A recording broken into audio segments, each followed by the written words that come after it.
जी, प्यार से कहना जी। निरंकार जी।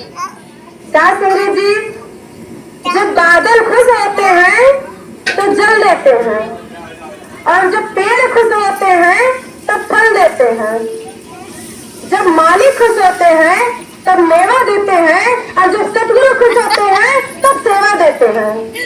और साथ संगत जी, जब सेवा आ जाए हिस्से में ना, तो समझ लीजिए कि सतगुरु खुश है। और अगर एक बार सेवा मिली और दोबारा अगर मिल गई तो समझ लीजिए सतगुरु और भी खुश है। तो फिर आप तो बड़े ही भाग्यशाली हो जो सत्संग में बैठ करके सत्संग का आनंद ले रहे हो, मनुष्य के शरीर में आने का आनंद ले रहे हो। असली सुख तो यही है और असली समय यही है आपका। लाइफ जितनी भी समय आपको मिला हुआ है, जितनी सांसें आपको बख्शी गई है, उसमें से सिर्फ और सिर्फ जितना समय आप सत्संग के लिए देते हैं वही असली समय है। जी राशि ज्यादा लंबा चौड़ा नहीं बोलना चाहती है, एक दृष्टांत आप जी के चरणों में रखना चाहती है। जो भी समय लगेगा, अगर ज्यादा एडवांस समय लगेगा तो बच लीजिएगा।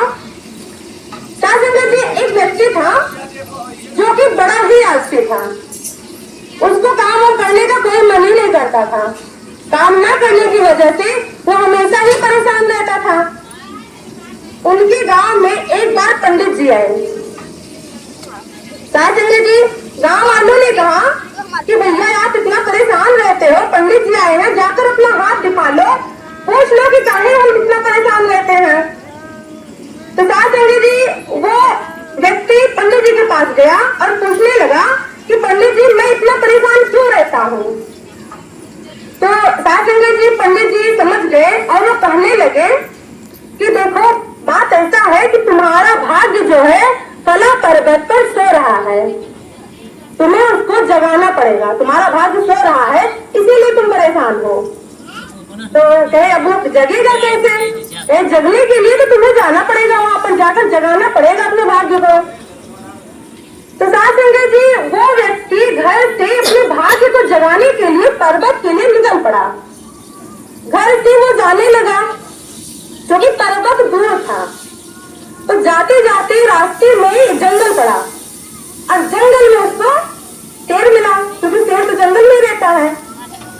जब उस व्यक्ति का सामना शेर से हुआ तो शेर ने कहा कि अब मैं तुम्हें खा लूंगा, क्योंकि मैं बहुत दिनों से भूखा हूँ, मुझे कुछ भी नहीं मिला खाने को।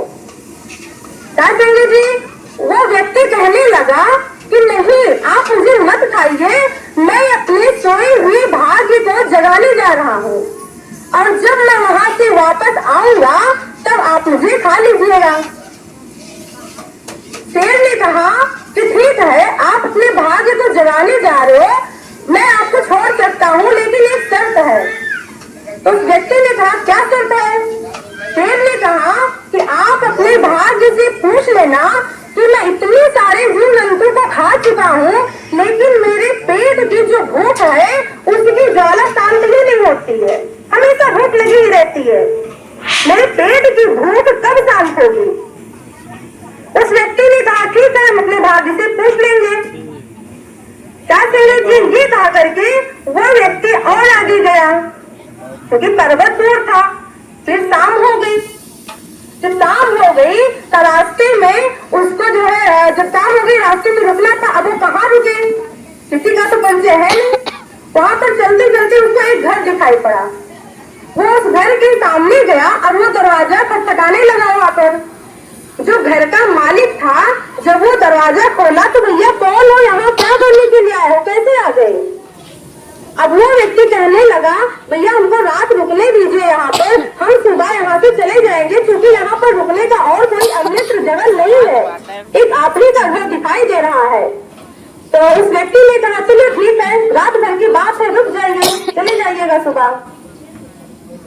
अब वो व्यक्ति वहाँ पर रात में रुक गया, खाना पीना खाया, और जब भी कोई घर पर आता है तो जरूर कुछ न कुछ बातें होती है सोने के पहले। अब दोनों में बातें जब होने लगी तो वो उस व्यक्ति को पता चला कि ये व्यक्ति तो अपना सोया हुआ भाग्य जगाने जा रहा है। तो उस व्यक्ति ने भी कहा कि भैया आप अपने भाग्य से, मेरा एक सवाल है उसका जवाब लेते आना। उस व्यक्ति ने कहा भैया पूछिए क्या सवाल है, मैं पूछ लूंगा। उस व्यक्ति ने कहा कि मेरे एक शादी करने योग्य एक बेटी है और मेरे पास तो धन है नहीं, फिर मैं शादी कैसे करूंगा अपने लड़की की। तो वो व्यक्ति कहने लगा चलिए ठीक है, हम अपने भाग्य से यही पूछ लेंगे। अब ये कहा करके जब वो दूसरे दिन जब वो व्यक्ति आगे निकला तो एक राज्य में पहुंचा। राज्य क्रॉस करके वो पहाड़ आने वाला था जहाँ पर उसका वो भाग्य सो रहा था। जब उस राज्य में वो पहुंचा तो वहाँ के सैनिक उसको पकड़ लिए, भैया ये कौन है, कहाँ से आ रहा है, उसको पकड़ के ले गए फिर राजा के पास। जब वो राजा के पास लेकर के गए तब पूछने लगे तुम कौन हो, कहाँ से आए हो और कहाँ जा रहे हो। कहे वहाँ पर जाना है, थोड़ा काम है हमको और हमें रात भर रुकने के लिए जगह चाहिए। तो राजा ने कहा ठीक है, अपने सैनिकों से कहा कि ठीक है इनको जगह जो है दिया जाए, इनका व्यवस्था किया जाए रात को रुकने का। अब वहाँ पर रात को रुकने का उनका व्यवस्था किया गया और खा पी करके वो व्यक्ति वहाँ पर सो गया। अब दूसरे दिन जब वो जाने लगा तो राजा को भी पता चला कि हाँ ये अपना सोया हुआ भाग्य जगाने जा रहा है। तो राजा ने भी कहा भैया मेरे एक सवाल है, उसका जवाब लेते आना। तो उसने कहा ठीक है पूछिए। राजा ने कहा अपने भाग्य से पूछ लीजिएगा कि मैं इतनी सारी कोशिशें करता हूँ लेकिन मेरे राज्य में सुखी का वातावरण नहीं है, हमेशा अशांति का ही माहौल बना रहता है, शांति नहीं है मेरे राज्य में। तो फिर उस व्यक्ति ने कहा ठीक है हम पूछ लेंगे। अब उसके आगे जाने के बाद उसका जो है वो पर्वत आ गया, पर्वत पर गया और उसने देखा उसका भाग्य वहाँ पर सो रहा था और वो अपने भाग्य को झुंझोड़ कर जगाया। कहा मैं तुमको अपने भोर से जगाने के लिए आया हूँ और तुम यहाँ सोए पड़े हो, चलो उठो मेरे साथ हो। भाग्य ने कहा ठीक है चलो मैं जग गया हूँ, अब मैं तुम्हारे साथ हूँ, तुम चलो। जी जब भाग्य जग गया और वह व्यक्ति वहां से आने लगा, क्योंकि जाते वक्त लास्ट में राज्य पड़ा था तो आते वक्त भी पहले राज्य ही पड़ेगा। तो जब वो राज्य में पहुंचा लौटते वक्त तो राजा ने कहा मेरे सवालों का जवाब लेकर आए। वह व्यक्ति कहने लगा हाँ लेकर आया हूँ। तो कहने लगे बताओ। तो कहने लगे कि तुम राजा के वेश में एक स्त्री हो, इसलिए तुम्हारे राज्य में अशांति का वातावरण है। तुम किसी राजकुमार को दे करके शादी कर लो तो तुम्हारे राज्य में सुखी का वातावरण आ जाएगा।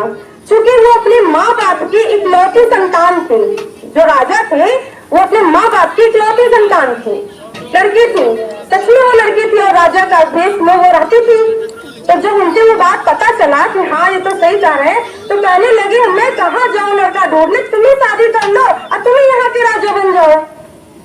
तो वो कहने लगा नहीं नहीं मैं तुमसे शादी नहीं करूंगा, मेरा भाग्य जग गया है, तुम किसी को देख करके शादी कर लो, अपना राज्यपाट चलाओ, मुझे नहीं चाहिए, मेरा तो भाग्य जग गया है। संगत जी अपने ही मंत्री से वो शादी कर ली जो राजा के भेष में स्त्री थी और उसका राज्य में खुशी का वातावरण हो गया। वहां से आगे निकलने के बाद संगत जी वो घर पड़ा जो किसान का घर था। उसने पूछा भैया मेरे सवाल का जवाब लेकर आए। तो कहने लगे हाँ। कहने लगे बताइए। तो कहने लगे आपके खेत के एक कोने में धन गड़ा है, उसको जाइए निकाल लीजिए, आप धनवान हो जाएंगे। वो किसान गया, वहाँ पर खोदा, धन मिला और वो धनवान हो गया। उसने कहा मैं लड़का ढूंढ के कहाँ जाऊँ, आप ही मेरी लड़की से शादी कर लो और धनवान हो जाओ। तो फिर उसने कहा नहीं नहीं मेरा तो भाग्य जग गया है, मैं तुम्हारी लड़की से शादी नहीं करूंगा। संगत जी गांव के बगल के एक गांव में लड़के देख करके उसने अपनी लड़की का शादी किया और अच्छे से सुखपूर्वक अपना जीवन बिताने लगा। और आगे जाने के बाद जंगल पड़ा, जंगल में शेर मिला। शेर ने पूछा मेरा जवाब लेकर आए। वो कहने लगे हाँ। कहने लगे बताइए।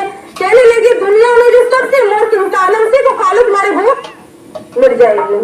तो संगत जी बात करने के दौरान उसको पता चला शेर को कि कैसे इसने दो बड़े चांस खो दिए। वहाँ पर रानी से शादी किया होता, राजा बन गया होता। दूसरी बात वो उस लड़के से शादी किया होता तब भी धनवान हो गया होता। दो बड़े चांस खो करके ये मूर्ख यहाँ पर चला आया है, तो क्या मैं उसको छोड़ूंगा? इससे बड़ा मूर्ख कौन है? उसने उस शेर ने उस व्यक्ति को खा लिया और वो जी यही स्थिति हम लोगों की भी है। दो चांस नहीं, हमको पता नहीं कितने चांस मिले, मनुष्य का शरीर मिला, सदगुरु मिले, संत मिले, और क्या चाहिए? इतने बड़े चांस मिल करके मिला हुआ है हमें, फिर भी अगर हम खो देंगे तो फिर संगत जी राशि ज्यादा सब दिन बोल चुकी है और ज्यादा समय भी ले ली है, इसलिए मैं क्षमा प्रार्थी आप जी के चरणों में, क्योंकि जो भी स्टोरी बोल बोलो, अगर उसका निचोड़ नहीं मिलता है तो फिर समझ में नहीं आता है, बात नहीं बनती है। चार्सी बोलना जी। तात्पर्य त्याग तेरा दंद्रता गाज से अरदास